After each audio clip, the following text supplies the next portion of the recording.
The strokes there are very uplifting, almost like northern lights.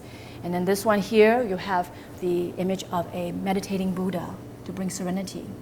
And then the color is all black, so it's a very calm, contemplative element. And in this room, there's a very elegant use of a mural to hide a protruding corner. Any type of structure is just protruding into a room. It can have a, we call, negative or oppressive effect on a person sleeping here or working here. But by painting this wall, it more or less creates an illusion. So you see, that corner more or less disappears. Wallpaper. Here you have the vertical elements and these florals. This is all wood element, very vertical. The next one over is an example of a fire element, diagonal lines, the flame shape. And then here you have the hexagonal shapes, which metal element. Here you have heart-shaped, but in the water element. So it's a fire element and water element together. That one is squares, and it's earth element with the blue water element colors. And finally here you see circular shapes all along the wallpaper as water element. Other applications of our walls, decals, what I call now wall tattoos. So encode very positive messages into your room. For transformation, butterfly, even use words. This one says, believe in yourself, wish for the stars and the moon, dare to dream without limits. Next one is, home is where love resides, memories are created, friends always belong, and laughter never ends. Flooring. So just like our walls, we can do many different things to our flooring. This is a wood floor where you have the inlaid wood, and this is the strong wood element with the florals. You can paint, that actually on top is a painted wood floor, stone floors, and the earth element, repeated earth stone and earth pattern, all the squares. And this one here actually is a floor mural. So you will walk into a koi pond in this room. I want to show you different elements of lighting so you can start to understand what type of lighting do you have and what type of associations it has and possibly what type of influence it might have on you. So this is lighting, many different types of lighting. Lighting creates different atmospheres in our room. This one creates a very soft glow. It's a lotus-shaped lamp, and lotus represents enlightenment, peacefulness, awareness. It's a fire element. And then here, the black lampshade with the circular is very strongly water element lamp. The one below that is also circular, blue color, another water element. And below that, this floor lamp with all the circles. Again, all three are different forms of the water element. Next over, we have some fire element lamps, the rocket ship and then the lantern. And this triangular or pointed shape of this table lamp as well. On top here, we have the crystal chandelier or the ceiling pendants. And these are very metallic. They're made of metal and crystal. So you have a combination of earth and metals. The form is water element form. So this combination, water, metal, and earth, is very, very positive. So those are right there. And then we have vertical forms that represents wood element. And then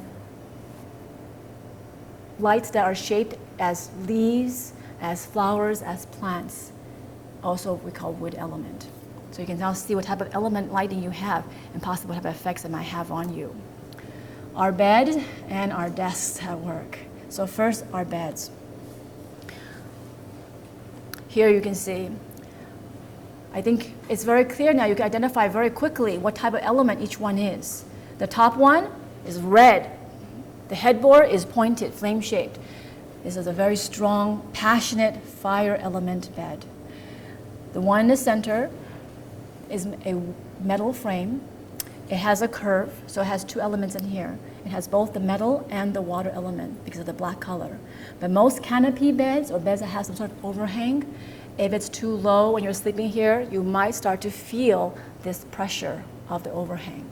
And depending on where it lands on your body, that area might also suffer have problems. So although it's a beautiful modern bed, it's not necessarily have the best feng shui.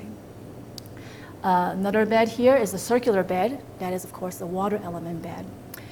The one over here with the very tall headboard and the tree tapestry behind it is a very strong vertical element, a wood element bed. And then below here, a low platform bed is an earth element bed. And that one, of course, the iron rod bed is metal. Just like you're sitting right now in a chair that has a backing, we feel most supported when we have a solid wall behind our headboard. So solid wall means there is no window behind it. Okay, very solid. So you always want to try to position your headboard against a solid wall. Ideally, the door is to your upper left. And when you walk into the room, if you go straight, you should not walk into your bed. We must feed our spirit with art. Art comes in so many different forms. There's 2D art, which is essentially wall paintings and so forth, or 3D sculptures. But they are a constant subconscious message that we're sending ourselves all the time, whether or not we realize the meaning of it. So we must study it, understand what type of symbolism, what type of color, what type of numerology it has. And so when a feng shui master comes in, we can start to analyze why they have these images. Choose the right types of imagery, symbolism. So, whole, positive, natural images that are compatible to you, promote you, or balance you. So as you're going out, don't buy just what's on sale because it looks nice and it's really cheap and you can't resist it. Really think about it. Does this do anything for me? That way we do not create waste, clutter, and meaninglessness in our life. So surround yourself with positives. Find out what your compatible promoting images are. In your office, in your home, try to find ones that are representative of progress in your career. If you're a musician, put up images of huge audiences, if that is what you love. Put up images of your most inspired composer or musician. Bring their energy into your life. Anything that promotes your talents, anything that enhances what you feel is weak in you. What can you put up that makes that part stronger? Put up images that help you reach your goals. Your goal might be, oh, I would love to buy my own home, start my own business. What type of imagery could you put in to start to manifest that, to see it every single day so it becomes a part of you? Your awards. Don't be shy. Go ahead, show them off. Be proud so you can keep going. So the images around you should be ideally related to nature, inspiring, motivating. My father, Grandmaster Zhijian Liu, creates what he calls qi art, or art of energy. And these are really visual meditations that help the clients bring in wealth, fame, positive connections, release troublemakers, release gossip, release any type of the conflicts in their lives. I'll show you some examples of those. So here's one called rolling coin waves. So you can see the waves of water, and on top of which are coins rolling, so coming towards you, and a large one in front of you, and then on top. So from the heaven, from your own life, and from the earth, all of the wealth comes to you. And you can see the colors of metals, golds, and water, which are also very productive for each other. This one is called double fortune. You have 2 layers of mountains supporting you. So if you lack support, you feel very unstable, you need twice the amount of the wealth you have now currently, because the one amount is not enough, too many expenses. Then you want twice as many things to support you. So in this bedroom, we put twice as many mountains behind, and the color is green for growth. There was one called rolling coin longevity turtle. So often the two have a balance. You make a lot of money, but your health goes down. You can't enjoy your wealth. Or you're very healthy, but you can't make any money. So this is to create that balance, to have the wealth to come in and plus the health. So this one's placed in the bedroom. And this one's placed in a lobby called 9 coins and water. 9 represents fame, good reputation, and water brings wealth. So they wanted their good reputation to bring them the wealth. This is the office lobby. This one is called Secret Code of the Galaxies. And this imagery is to bring trust, passing exams, marketing, allowing you to become the most successful in your field. We must adjust our feng shui annually. Albert Einstein wisely said, the only constant is change. Nothing stays the same. When the seasons change, we change our wardrobe. When the years change, when our goals change, when our priorities change, we must change our homes accordingly to support those. So we must understand the different trends and different cycles globally. We must stay updated and we renew ourselves. One great metaphor I said, don't expect one rose to show me that you love me forever. You must maintain love. You must maintain health. You must maintain a family relationship. Good feng shui requires maintenance. So here's an example of what energies we have this year and what elements you can incorporate to enhance the energies of this year. Here's a floor plan and all the different directions listed around it. What I've listed is the general element and the colors associated. In almost all the feng shui books, they more or less just want you to put the same element. If it's northwest, it belongs to the white or metal element. They say, okay, put white and gold colors there. But that's neutral. It doesn't hurt you, it doesn't help you. It's completely neutral. And then sometimes it can be negative, it can make it too strong.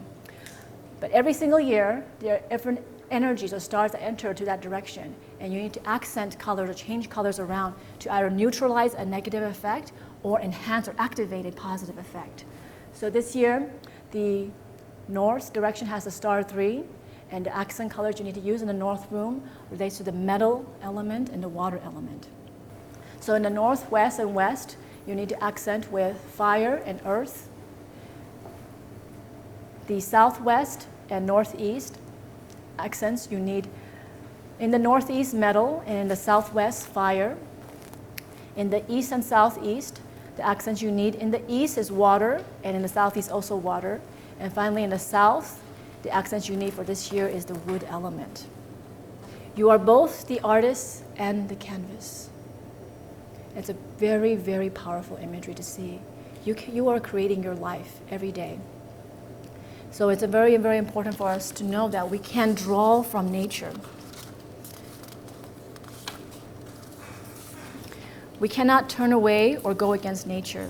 It is a very strong power. It's a power much greater than us. And we should turn to it. We should learn from it. We should gain from it. We have the power and ability to create environments that promote our well-being according to the laws of nature. We must remember who we are. We are originally outdoor creatures. And when we became civilized, we came indoors. And we lack all the natural energy. We lack this connection. We didn't get the natural air, the fresh sunlight, the absorbing the natural energies from the earth and the grass and the earth and the ground. When we're deprived of these energies, we become unfocused. We have diseases, we have illnesses, we have conflicts that occur in our life. A lot of abnormal diseases start to occur. We start to be attracted to negative things. Violence becomes glorified in the media. Dysfunctional families become a norm. These problems are a community's problem, a state's problem, and ultimately a nation's burden. So we need to reconnect. And feng shui is a very simple, very powerful way that any of us can do all the time. Bring the messages, bring the patterns, bring the colors to our lives every day. In the neurological sciences now they've shown, when a person practices piano in their mind with a score on a table, their brain is experiencing the exact same thing and benefiting the same way as if they were practicing for real on a live piano. So that says a lot. That means in our home, when we have a beautiful image of nature, when we can hear the sounds of water, when we can smell fresh air, and we close our eyes and we meditate on this, we are benefiting directly from these powers of nature to have better health, mind focus, be more productive human beings. When our mind is clear, what happens? We make evolutionary choices, meaning the choice we make become positive. We no longer want the bad things or negative things that hurt us because we are now clear, we're pure to ourselves and our hearts. But every single one of you can do this. When you can share this information with your friends, then all of us contributes to the evolution of mankind. I leave you with this. Thank you so much for your kind attention.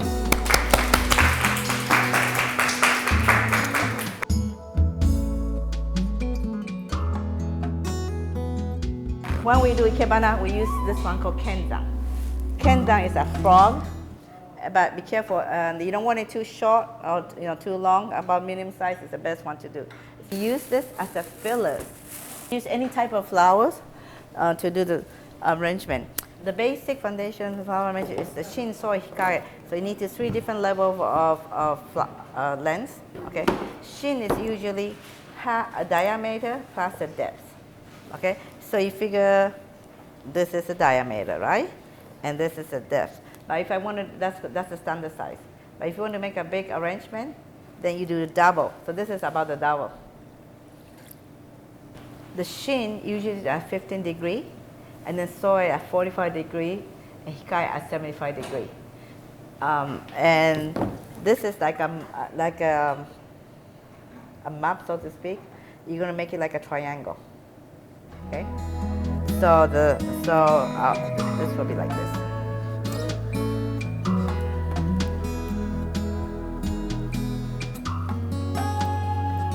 you want to get the strongest size one.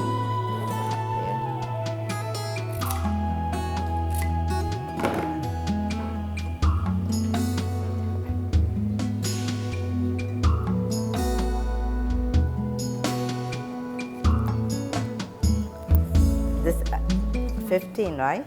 Towards the center, 45 and 75. Now this one, I'm going to make it a little bit smaller. So, these plants grow all over the places. I'm sure your garden, you know, every place you turn around, you'll find it. But it's pretty hard to do arrangement.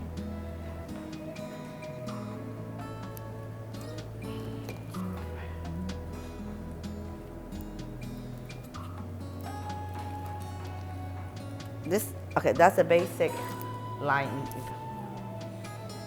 This is called, they call it trumpet flower. That's what I was told. And it's a vine. But the flower is so beautiful. The only thing is that it only blooms one day, and after that, it dies.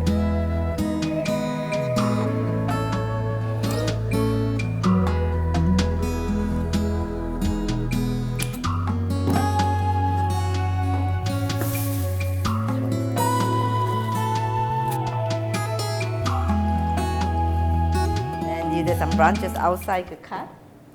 So what you do is you cut some of the branches, put it in there. It's okay to have some of the branches sticking out. And when you cut, you want to cut close to the leaf. You put it down there.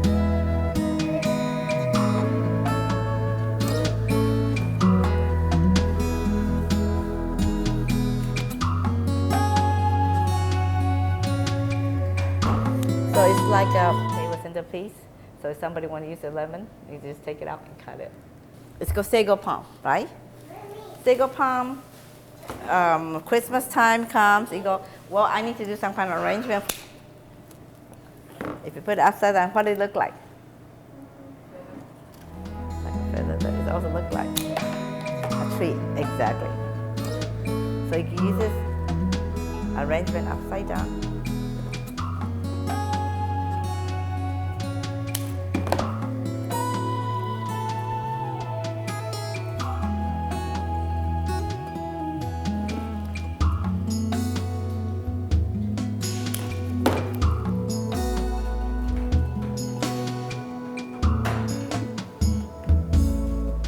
So you can put this one, stick out. Just one flower to make a difference. This is called kangaroo pole. Originally it's from Australia, and now because it's really good, you don't need that much water. So a lot of commercial buildings are using it for their building. And this is now it's a season because it was raining season, so there's plenty of water, so it starts coming up. Another arrangement we do we use a tripod arrangement where you don't use any frog to less than this one now. Because you know how the old-fashioned when you take a picture of yourself with a group, you put a tripod on the bottom and then camera on top. This is the same thing. You could do the same. This is what we're going to do too. We're using 3 legs because tripod is 3 legs, right? We're using 3 legs, and the only thing you have to watch out is make sure the bottom is flat, because if it's bottom in an angle, it's harder to stand by still. We show the surface of the line, so that means we don't want anything here. We cut it out. We cut this out. We cut this out. I put some stone here. Now you could do is you could put the water as high as you want it to, okay? And you could float if you want a small, tiny kangaroo pole. They float in the middle. This is really good to show, we call the summer arrangement, where we use water and the flower itself. What we do is this one is like anthurium. It's a really good one to do, the bird of paradise, right?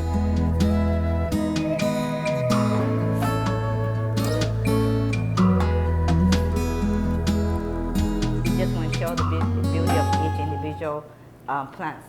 Now, if you look at the angle, right? Watch closely. I'm going to do a line arrangement, but this is beautiful line. Okay. So we take advantage of the line.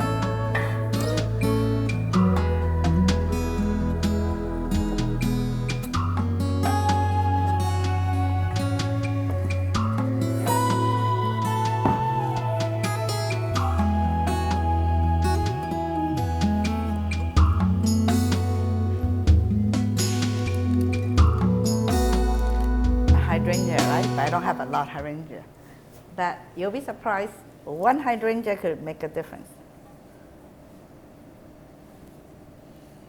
What I'm doing is I'm putting all the flowers at like a mass. We call it a mass arrangement.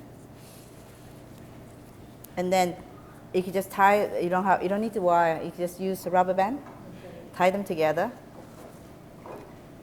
and that's it. You could take something like that, wrap it up. Then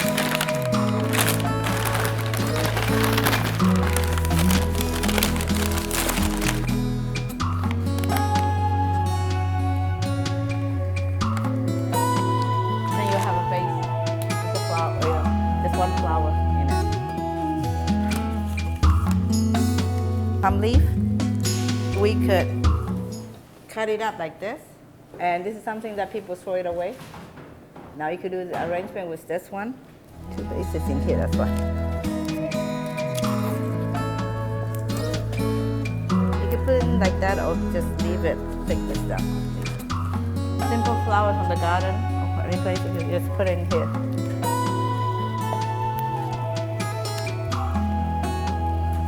Notice that one versus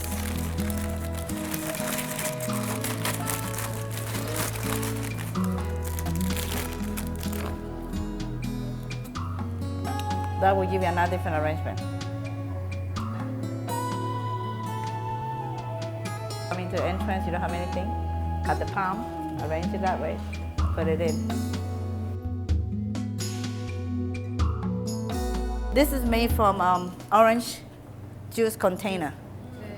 Okay. What I did is I went to Home Depot and get the twine, and then I just glue it around it. And then here, this is the juice opener. And I go, oh, this is a good one for me.